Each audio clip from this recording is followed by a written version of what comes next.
I would like to start off this press conference by saying that we are the greatest, amigos. We conquered the whole world. Mr. Potato, what can you tell us about this great accomplishment? I conquered more land than the British Empire without even trying. I see Napoleon, Genghis Khan, none of them have anything on us. Mr. Potato, how did you conquer so much? So I trained for years in the mountains, amigo. Low oxygen, bad soil, and in the harsh conditions known to plant. So if you started out in the Andes, how did you get to the rest of the world? Well, I used the natives of Peru to build the largest empire in the Americas by far, amigo.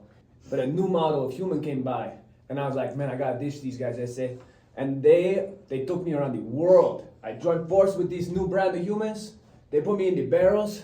They put me in the sacks. They took me all over the place. Everywhere. But didn't the tomato conquer more of Europe than you? You are so foolish in bringing this up. The tomato is by far the inferior plant and cannot stand it as a master species. Kill this interloper. And how did you become so prominent in Europe? Well, the Deutsche people, they were very xenophobic. They would call me horrible names. They refused to help me spread. Then Big Freddy. Or as you call him, Frederick the Great or Frederick the Großer. Quite sneaky one, Big Freddy.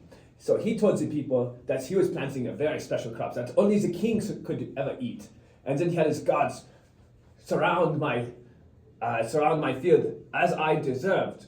And then the peasants, they could not resist. They saw how beautiful I was, and they stole me, and they brought me to their fields, and I conquered all of the Germans for the glory of the starch.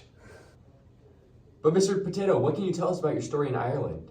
Well, the Irish knew a good deal when they saw one, and their land was dominated by the English Ulster Lords who forced the Irish people to work smaller lands, and that meant they needed the best crop when it comes to calories per acre. And many Irish people worked with the Spanish who brought me to their shores. They worked together because they were fighting against the dirty English, who never had the good sense to make me their dominant food source. They held on to that disgusting grain instead of the humble and virtuous potatoes such as myself. The Irish and I had a good thing going, but then the bleeding plague showed up. The English tried to move the Irish off the potato standard. The audacity, am I right? The English allowed over 1 million Irish to starve to death in order to accomplish it. Mr. Potato, thank you. Do you have any last remarks? Oh sure, I'd like to take a moment to apologise.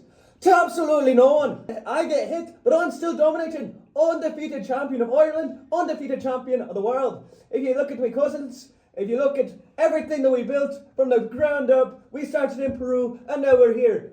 Wait. Just you remember, I am the people's champ. When you smell what the potato is cooking, you'll bring peace, justice, and security to the galaxy.